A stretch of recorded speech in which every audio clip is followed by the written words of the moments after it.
this morning, ang ating vlog is all about the 299 engagement ring. So, para sa iyo, ma'am, ano yung opinion mo doon?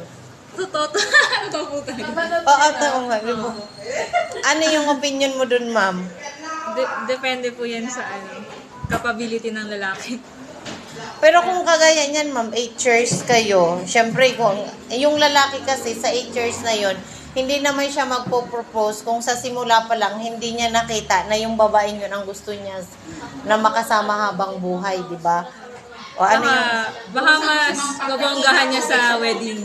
Kaya mas mura yung engagement. Ayun, yun nga din yung sabi ni Vice ganda, di ba? Malay mo sa wedding ring Pinag-iipunan pala. yung wedding ring kaysa sa... Yun nga, di ba? Malay mo sa wedding ring ay babawi siya. Mamaya ka na, ma'am Leonie. Si ma'am, ano mo? Ayun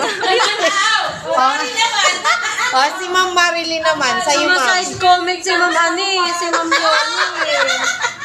Sa'yo, ma'am Marilyn. Ano yung masasabi mo sa 299? Ano? Mahalin yung engagement rings na kabahan. May point naman kasi si girl.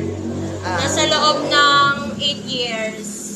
Kumbaga, ang questionable doon is sa loob ng 8 years, nasan yung preparation para doon sa engagement. At meron din naman point si Boy na yun yung Ngayon, Ma'am Leonie, ito na kasi nagsa-side comment ka. Dito na kay Ma'am Leonie. Ano masasabi mo dun, ma'am, sa 299? Ako, walang halaga sa Sige na, ma'am. walang halaga sa akin ang mahal. Basta, nagkakasundo kayong dalawa. Oh. Kahit 8 years na kayo. Kahit 8 years na kayo. Sa'yo naman, Ma'am Jane. Ano sa'yo, ma'am? Ako, wag na siyang ng engagement ring. Basta gusto ko, mahal yung wedding ring. So, bagayanin mo naman yung sing-sing, tas nangupahan lang kayo. Diba? Dahil birthday mo pa na, Ma'am Maria, yan. Happy birthday to you. Happy birthday, happy birthday, happy birthday to you. Walang handa, pati manok nakawala. Uy, katayin natin na kay Kuya Ed. Kuya Ed, I'm ready. Ma'am Marie, ano masasabi mo doon? Ano opinion mo doon sa engagement ring na 299 kung ikaw yung girl?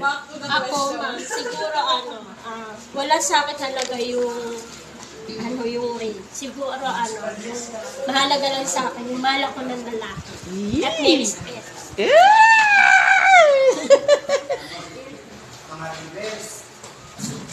Di ba ikaw yung nag-open? Kasi ako hindi ko alam yon. Ikaw nag-open ito kahapon, kaya nalaman ko kahapon. Ano yung opinion mo doon sa 299 engagement ring?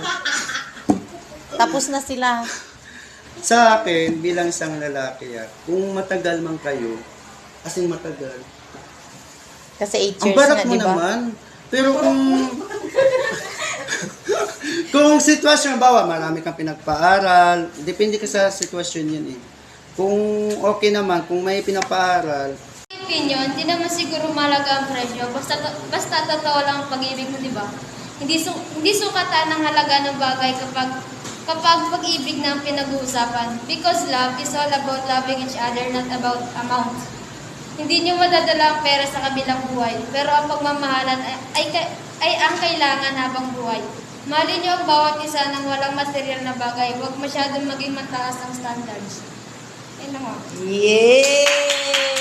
Ikaw naman. Ito na lahat. Salamat. Ano nga sa'yo? Opinion mo doon? Huwag na muna. Huwag ka nang ulang kasama. For me, okay lang. Tunay na. Hindi ko natitingnan yung presyo. Kasi mahal ko siya. Yun lang. Kaya tanggap mo.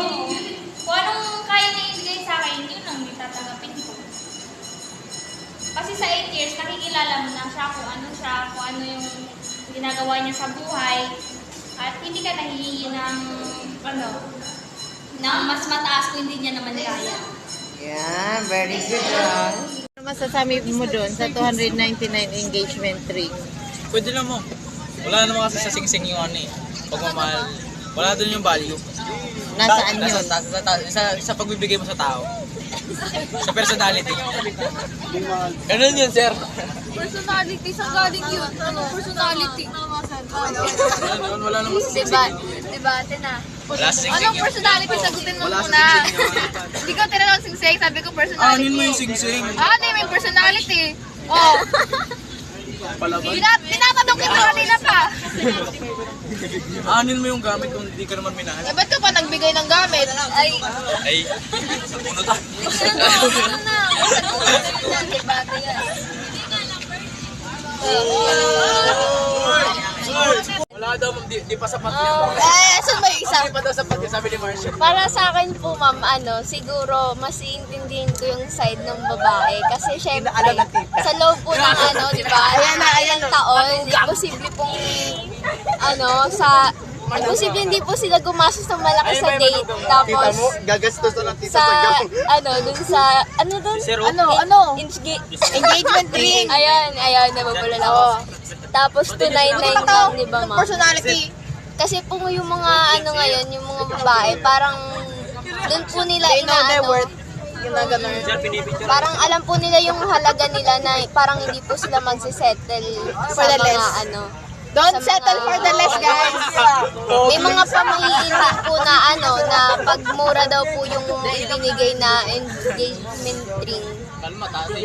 Baka daw po magutom sila pagdating sa pag asawa na sila. Oo, may ganun kasi yung pamahiin. Minsan pag hindi mo ginastusan or hindi mo pinagandaan yung isang bagay, parang mamalaki Oo, noon ka pa dyan. Kaya mo lang. Aldo, ano yung masasabi mo about doon sa 299 engagement ring bilang babae? For 8 years yun, ha? Depende mo, kasi naiintindihan ko yung yung babae din sa video, ba't siya nagalit? Kasi totoo naman, sa loob ng 8 years, wala bang napag-ipunan or parang di ba siya mahalaga para bilang ng mas pang gamit, gano'n. Naman, kung ako naman yung nagbigay, kung 299 lang talaga kaya niya, ba't naman hindi? Kasi di naman din nasusukat yung pagmamahal talaga ng isang tao. Grabe, pinag-isipan yung sagot. Masasabi mo doon sa 299 engagement ring dahil di ba 8 years sila nung lalaki. Anong opinion mo doon?